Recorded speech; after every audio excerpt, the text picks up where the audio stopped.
Yes, sir. Yes, sir. What's going on, everybody, man? Welcome back to the channel, man. So today we're gonna be talking about Lincoln Riley, and he had a viral quote today. I won't say viral, but he basically said championship window is here for obviously USC. Now, when I first seen this, I was like, let me do a quick little video for TikTok. But then I was like, hold on, no, let me go on the channel and do a full reaction to this. One, they had an improvement season, right? Because remember, last year, a lot of the pressure was on USC to do better, right? And obviously, we don't always cover USC on the channel, but this is a national headline, and USC is a national brand, as is Notre Dame. If Notre Dame had something big, they said, we would cover that too. We try to cover all college football. But back to the task at hand. 9-4 last year, a vast improvement, right? We see Makai Lemon looked pretty good in this offense, right? We see obviously Lane. We see some really good things out of this team for USC. Always the question has been defense, right?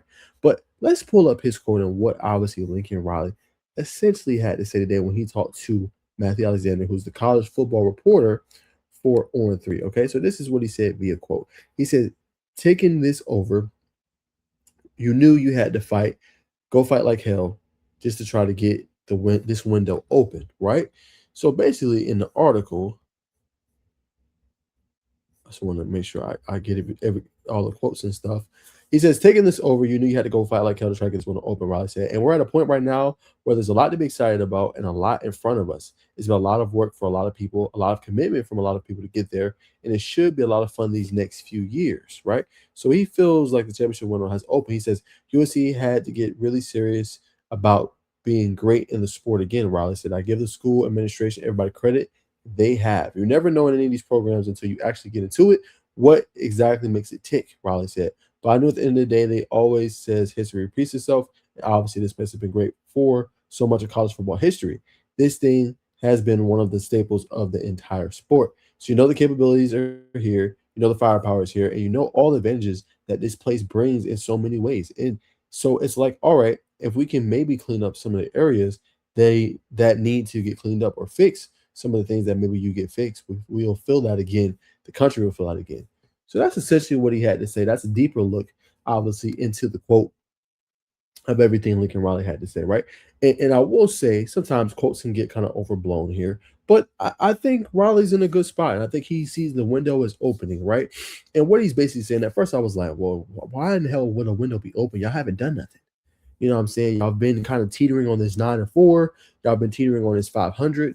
But to his point, right, it feels like everybody's bought in. He's got the backing from the administration, the team, the staff, everybody that he needs to.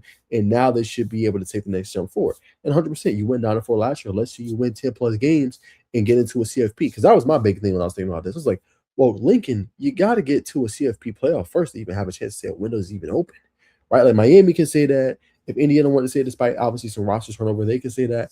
There's only a select few teams that can really say that for real. But he feels like with everything they got, and obviously in these last few cycles, that they did it. And I will be honest, when you look at their recruiting class, they did a heck of a job. They were number 1 overall composite, number 5 overall ranked, number 1 composite, according to 247, right? And the biggest name is this guy right here, Luke Waffle, right? He's the biggest name that they were able to get. Massive 6'5", 257. I mean, a get off the bus guy. You know what I'm saying? Coming off, real big, massive, moves well. He was a big get for them. But what I look at is that they got a number of 5-stars. They got 3 5-stars from this class. Kenyon Pepe, who's 6'7", 320 at an offensive lineman, which is crazy, absolutely massive.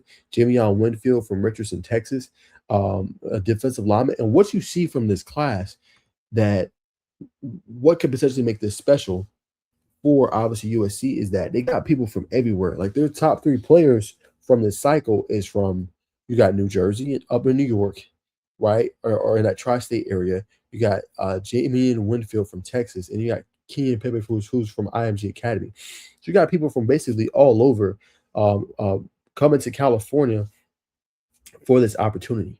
I think that's massive when you look at the grand scheme of things and seeing your top 3 guys there. And then one of the biggest guys he landed on was this guy right here, Mark Bowman. Mark Bowman is special, man. I think he's a guy that you look at his tape, how he dominates the field, how technically sound he is. He catch the ball, he can block. Like that was a major get for obviously USC to bring and land him, right? That's only going to make them better. Caden Dixon Wyatt is another really good player at the wide receiver spot for them out of Mater Dei. Mater Dei also already produces is top end wide receiver, right? You go look at Chris Henry Jr. I know he transferred over, but top end talent and wide receiver.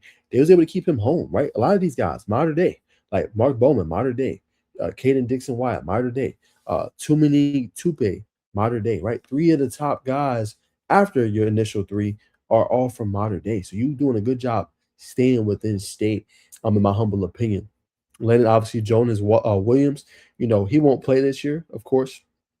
He'll be backing up, but he'll be ready to go when it's his time, right? And I think you just look at the core of the class, the 4 stars they landed. Siomota Katange is another really good defensive lineman. That's been the biggest thing they've been kind of waiting on a little bit, is just the ability to get a defense that can produce and play at a high level that doesn't diminish the offense. Oftentimes, USC is in shootouts. Oftentimes, they're not getting the stops they need, or the negative plays, right? So all that stuff makes a huge difference when you look at the grand scheme of things. And this is like Peyton Dyer. Why do I feel like that name is familiar? Trying to see. Yeah, okay, I knew he did. Okay. He went to Duluth, so he transferred to Tyner. Okay, and they got another. I mean, this guy's really good. This safety right here, Peyton Dyer, is obviously pretty good, guys. Tyner Academy Chattanooga. He was playing at Duluth. Something happened, so I assume he ended up transferring up. I didn't know he went to Chattanooga, but that's a really good pickup for them as well. He is from technically Georgia, but obviously transferred up to play in California, or excuse me, to play at Chattanooga, and then obviously now California. So he's a good player, right? Joshua Holland's underrated, but a really good cornerback, long, St. John Bosco, 3-star prospect, right? So basically, to sum it all up, they hit on this class, right? They got a whole bunch of guys, they committed, and they got some freaking natures in there too. 6'6", 350, John Fafita, Andrew Williams, 6'5", 220 on your defensive line. So I think Lincoln is saying the window's open because he just got the #1 class. He got a whole bunch of dudes everywhere. That he recruited not just the state of California, but he also recruited Florida, New Jersey, Ohio, anything you can think of, he basically recruited. And then I think he feels also strong about the transfer portal class, right? Now, I won't say that this was a top tier class that he's ever gotten, but you bring in guys like Terrell Anderson, instant contributor to this wide receiver core to replace Makai Lemon. That's only going to help you out. Bringing in guys, obviously, like Zurian Fisher at the edge rusher position should help you generate and get more pressure on the quarterback. So that was another big pickup for them as well. Jontez Williams on the outside cornerback spot, another really good get.